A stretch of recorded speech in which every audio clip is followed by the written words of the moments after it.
Hey everybody, welcome back to DK Pets, and today I have Pretzel, my corn snake, who is making himself right at home today on my warm skin because it's 97 degrees out, and even with our one air conditioner running, it's still hot in the building here. But we got a new tank for him. We got a terrarium, so he's been living in a 15 gallon, I think, 20 gallon fish tank since I got him 4 years ago. He was one, so he's about 5 now. He's 5 feet. He's an adult. He's not going to get any bigger than this. It is a boy. He's been sexed through the flap. I forget what it's called. Sorry, I'm not a snake expert, but as I'm learning, I'm trying to video and let you guys learn. You know what I mean? So what happened is, since we got the new terrarium, it's bigger. I wanted to put him in a new one, but I took him out of the old one like a week ago, and I've had him just in an empty fish tank with just some water and like one little thing to hide in and nothing else. So he's kind of mad at me today, and I haven't fed him this week either. So we're gonna go upstairs and make him a brand new terrarium. I'm gonna show you just like the basics. You don't have to have all this fancy dancy stuff, you know what I mean? Most of the stuff we've got from rescuing animals, or people said they don't want this anymore, they're whatever, passed away, or they gave their snake away or whatever, and they still have this stuff laying around. So we just kind of we try to get all that stuff and clean it, and then make new homes for our little snakes and animals. So we have 2 snakes and a bearded dragon. This is the corn snake, and it is native to North America where we live. And this is an albino one. It's called a creamsicle. Normally they're darker colors, but I just so happened to get this one off of a guy who took it home, and his mom was not too happy and said he had to give it away. So it was on Craigslist, so I went and picked him up. So I'm gonna make him a new house today. He's gonna love it so much. He's gonna love it so much. It's gonna be like 1.5 times what he's normally used to. So I'm gonna go ahead and put him back, get him ready. I'm gonna show you what I put in the cage, and then we're gonna go ahead and put him in and see how he likes it. All right, guys, so now that I got this second terrarium, we're gonna set up the snake cage. And we're gonna move one of the snakes out of a fish tank like this into a terrarium, and then we're gonna get a third one and move that one out. But we're gonna go ahead and build this one for the corn snake. So I like to start out first by cleaning, and I'm not backed by any company that I show, but I like to get something like this. So let's, like something that says kills 99% of germs, or kills germs for clean, kills 99% of bacteria. This one is a foamer, so any of the stuck-on schmutz, you know. If you guys know what schmutz means and where I got that from, please leave it in the comments. I'll give you a shout out. I don't know anyone that'll know that. The schmutz. So like if there's any schmutz on the side, or you put a sticker, like you were hanging something on the tank, you were using it for something else, a humidifier or something, like a gauge, it'll get all that off. So we clean the tank first, and I do that very well. You know, I just take a rag and clean. Then I normally get a bio cleaner, something that's natural, healthy. So this has a lot of chemicals in it, and bleach, that's to kill all the germs. Then I rinse, then I go over it with the bio cleaner, but I ran out of it and I don't want to wait. So I might just take witch hazel and wipe it all down. And I'll do 2 rinses to make sure that none of this film is left over. But I don't think it will, but we'll be okay. Then the second thing is I'm gonna lay some cardboard down, and then we're gonna start building up our snake cage, terrarium here. So I had a background of some stuff, but I don't have one yet for this, but I do advise to get, because this one's a little bigger and longer cage terrarium than the fish tank down here. So I had a nice one with just like trees and big leaves and branches. It looked like he was climbing along. I am gonna get something for the back of that. And then I'm gonna put cardboard down here so I can change it all the time. I want to tell you to get the perforated cardboard. It's this, as long as it has like the up and down, and this has 2 layers, so that's even better. Then when he drops the feces on here, then it'll dry a lot more than nothing. Like, you don't want him to be on the cold surface here, the glass, first of all. Then I used to use fish tank rocks, but then I did some research that could grab their scales, so I advise not to do that. But I do like to put this down, and then like in the bearded dragon's tank, I have like a felt. So I ordered one of these, a felt bottom as well. So we're gonna see whenever that comes in, and then we're gonna start putting all his toys together, and then we're gonna put our corn snake in. But the first step's gotta clean.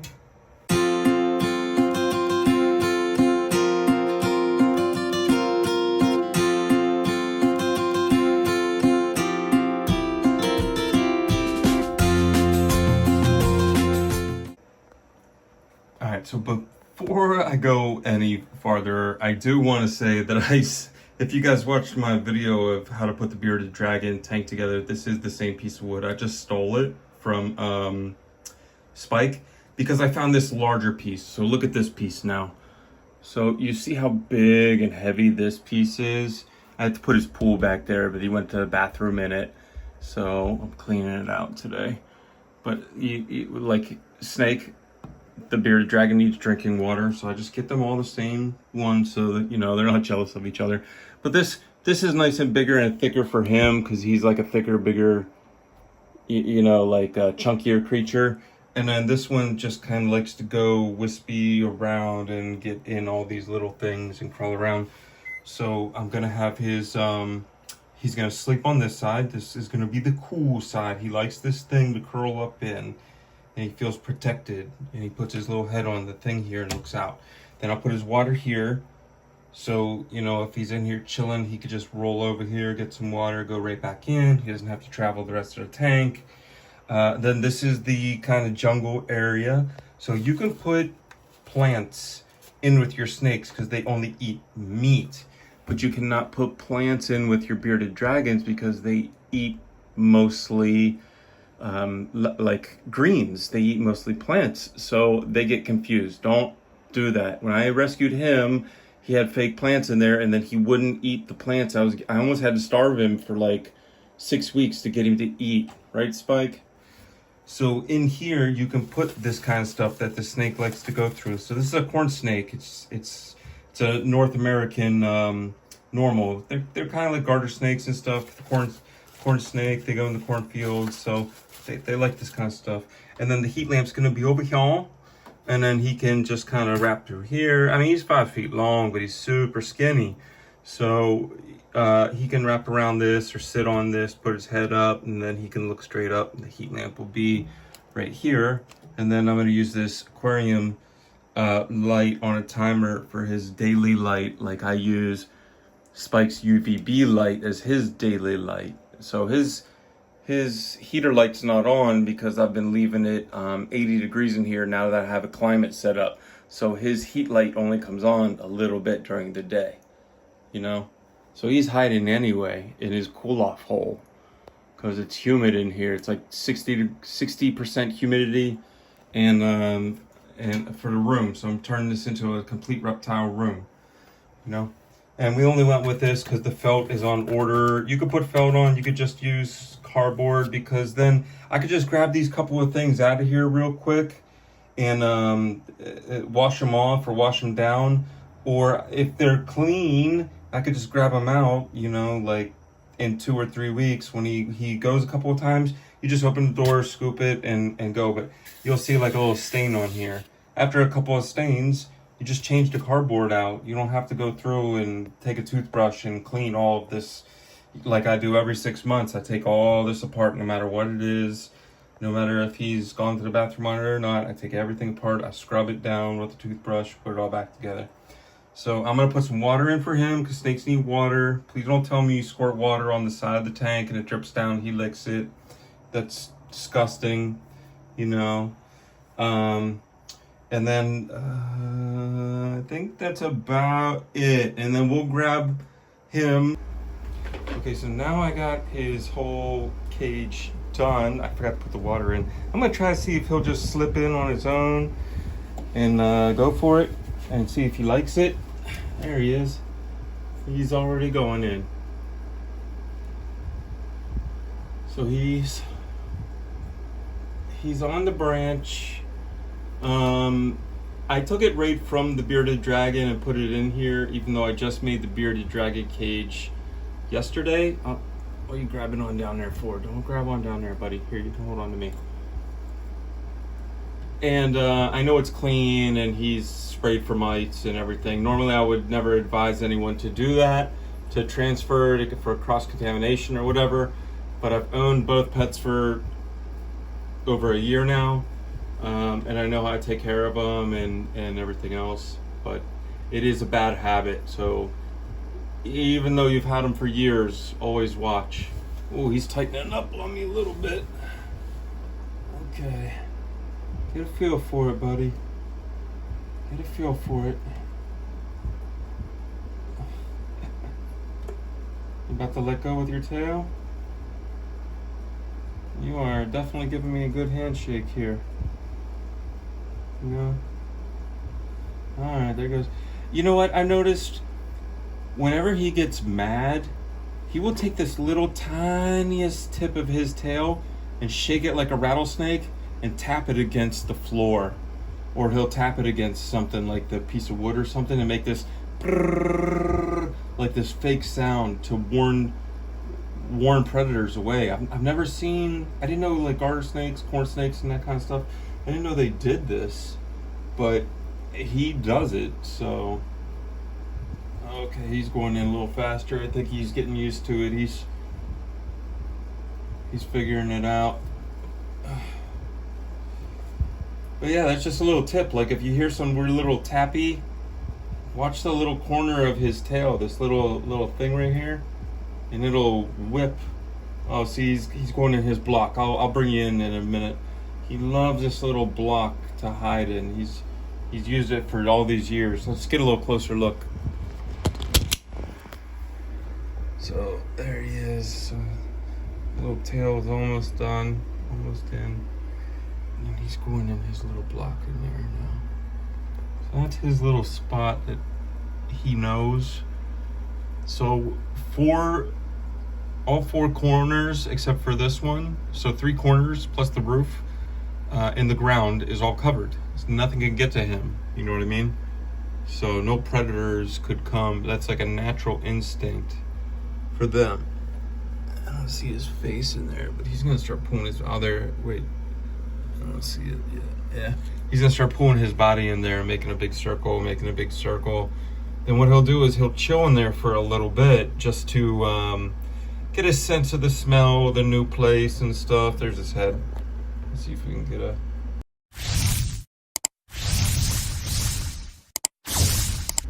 I don't want the picture to get too grainy. Hey, Pretzel. Like he knows what I'm saying, right? It's like, you dumb human. I don't speak that. Look, he's got his little tail up in the air. He's nervous. Hey, what you doing, bro? You pulling the rest of your body in while you're watching for predators? And you probably want some water. Okay, we're gonna go get him some water. I guarantee we'll get him to drink some water as well. Spike is like, oh God, I got a neighbor.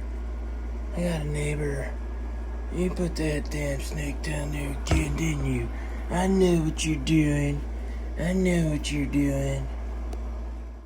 Alright, so I'm running downstairs to get the snake some water real quick, and then we're gonna watch a snake drink water, because I just hate when people say, squirt a little water on the side of the bowl, and when it drips down, he'll lick it.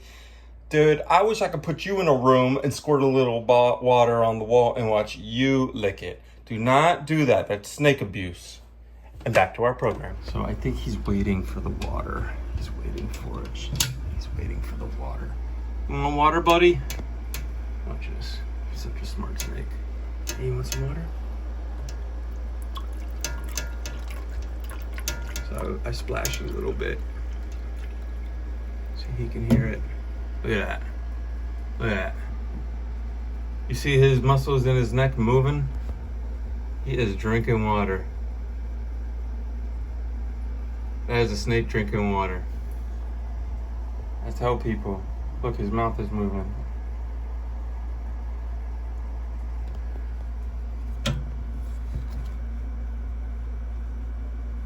Please give your snakes water. So I'm thinking we did a smash up job. He seems to be liking it pretty good. He just got a long drink, and I think now he's gonna either take a little nap or do a little investigation. And I'm gonna leave him alone for a little bit before I put his like heat light on or anything. So I would do this side, like I said, for heat. This side over here, we're gonna put his heat light on. But tonight I'm just gonna let him calm down and kind of hide in that little cubby hole over there that he likes so much. If you can see him over there. All right, so Pretzel wants to thank you for coming to Disturbing Creation Pets, DK Pets, and checking him out. If you like snakes, give us a thumbs up, hit the subscribe button. We have all kinds of pets. We have 3 cats we're dealing with right now, 2 snakes, and a bearded dragon, and a guinea pig. So lots of cage buildings, lots of all kind of stuff. Never know what you're gonna see. We're gonna start taking them out and playing with them and all kinds of stuff. If you want to see him eating, I'll do the eating videos, but I just I don't know if people like that or if that hurts my channel or not. So if you think that's gonna hurt my channel, please tell me down below, leave me a comment, let me know. Or if you think it'll boost my channel, let me know that as well.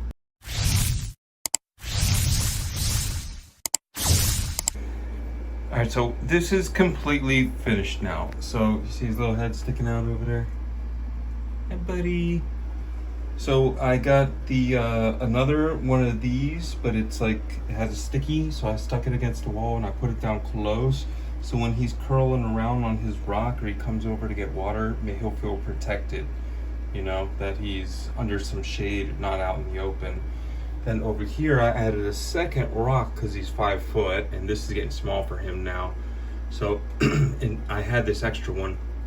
We weren't using it for anything. So now he can lay on this and this. He can go through here, come out the back, go into this one. And we have the smaller heat light because he doesn't need a lot of heat. This is a snake that hibernates.